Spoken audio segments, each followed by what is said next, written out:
Неважно, новенький ли ты в Fortnite, решил прокачать свои навыки или уже попросту идеально освоил нулевую высоту и хочешь чего-то нового. Данное видео будет полезно для тебя. Ведь сейчас я разложу по полочкам всю необходимую информацию о строительстве, которая пригодится тебе на пути к твоей первой королевской победе. Привет, меня зовут Кайрет, и мы начинаем.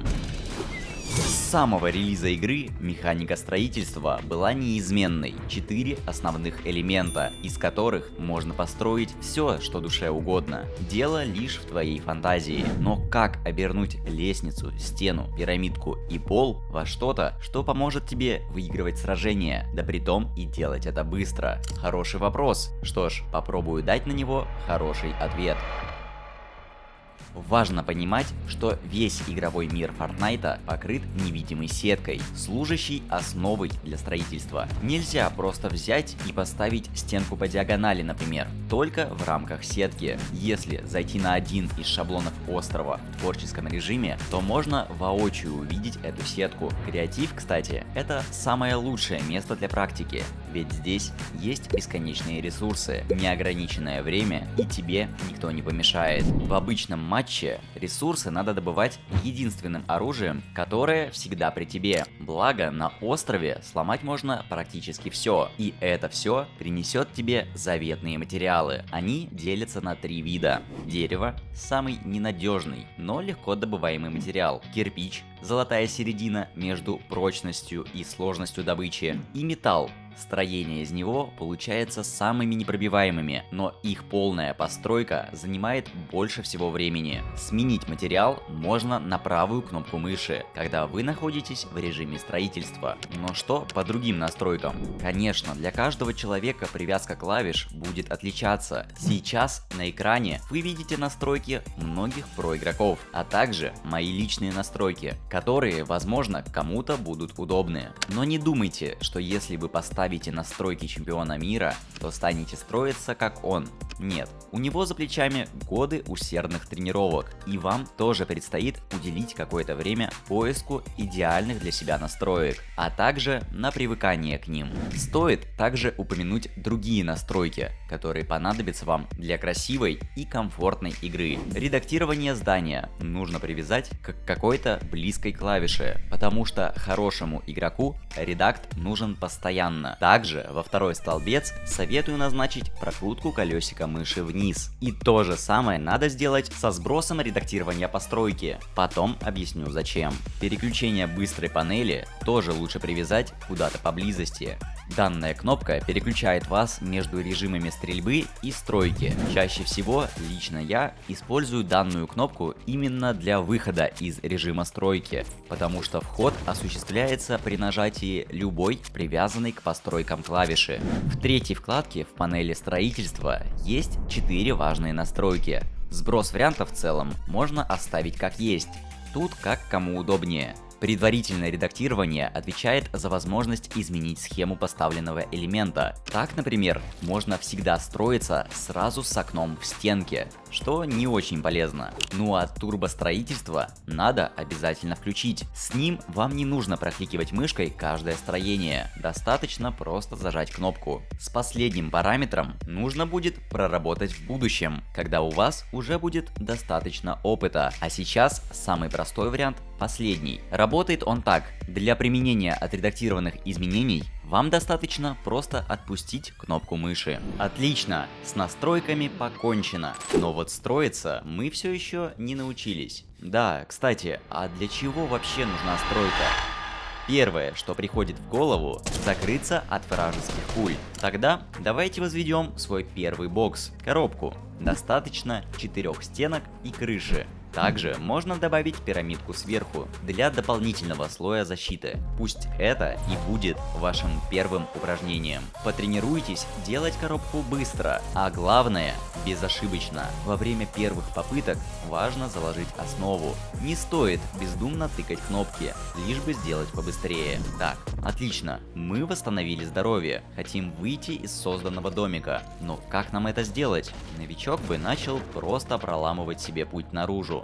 И это явно не самый эффективный способ. Помните кнопку редактирования, которую мы назначили ранее? Наведитесь на центр стенки и попробуйте сделать себе проход. У каждого вида строений есть по много видов редакта. У стенки их, например, 13, если не считать отзеркаленных изменений. Поиграйтесь с этими вариантами. Конечно, запомнить сразу все не выйдет. Да и не надо. Просто держите в голове, что если сделать пару рядом стоящих квадратиков серыми, то возможно вам откроется путь наружу. И вот сразу лайфхак и второе упражнение. Все хорошие игроки держат прицел близко к углам редактируемых квадратиков. Так гораздо быстрее можно осуществить задуманное. Потренировать редактирование по маленькому кругу можно на данной карте. Код карты я оставлю в описании. Кстати, помните, мы назначили прокручивание колесика вниз. Наведитесь на любой отредактированный элемент и, собственно, покрутите. Да, вы можете моментально восстанавливать оригинальный вид постройки. Круто же!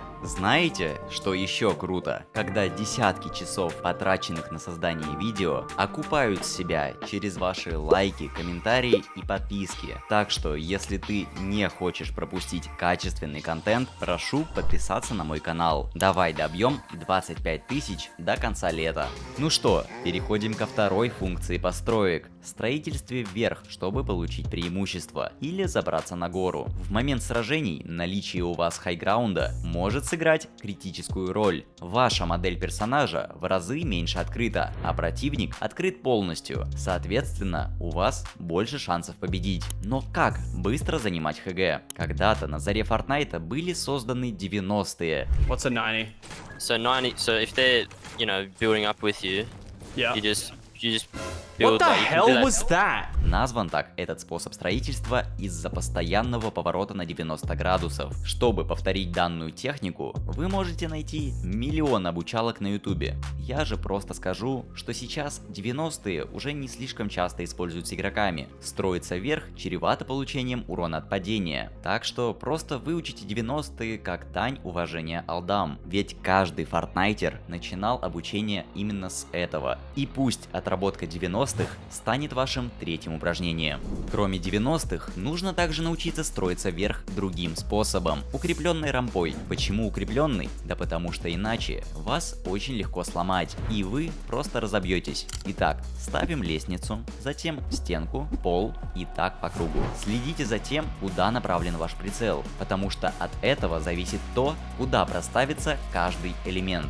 Есть и более сложный и укрепленный вариант постройки такой рампы, но отработайте пока что обычный. Это станет вашим четвертым упражнением. Итак, третья и наиболее сложная для освоения функция построек – Peace-контроль. Для чего он нужен? В сущности, для того, чтобы вы могли управлять своим соперником, контролировать его, делать так, чтобы он оказался именно там, где вы хотите его видеть и откуда вам проще по нему попасть. Peace-контроль требует более глубокого понимания того, как в Fortnite проставляются билды. Из-за того, что камера находится чуть левее персонажа, а как известно, Fortnite это шутер от третьего лица, проставление билдов отличается от того, куда мы смотрим. Так, стенки через одну клетку от нас можно проставить слева и спереди, но нельзя справа. Поэтому во время тарпинга, то есть простраивания туннелей для безопасного перемещения из точки А в точку Б, необходимо начинать строить стены именно слева направо,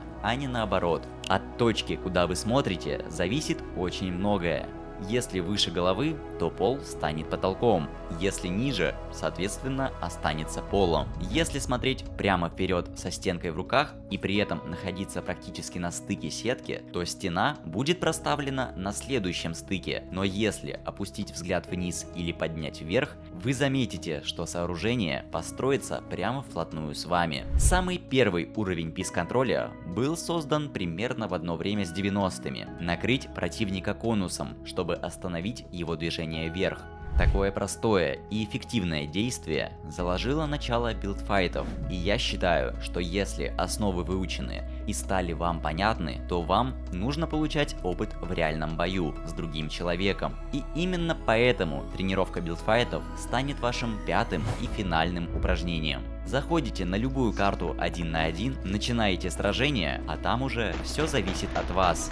Гайдов в интернете по пис-контролю, билдфайтам и более глубокому анализу стройки есть целая куча. Моей же задачей на данный ролик было познакомить вас с основами основ, заложить правильный фундамент для ваших будущих матчей. Надеюсь, я справился с этой задачей, и что вы поставите лайк, напишите комментарий и введете мой код автора в магазине предметов. Ну а я говорю спасибо за просмотр и, как обычно, до встречи в боевом автобусе.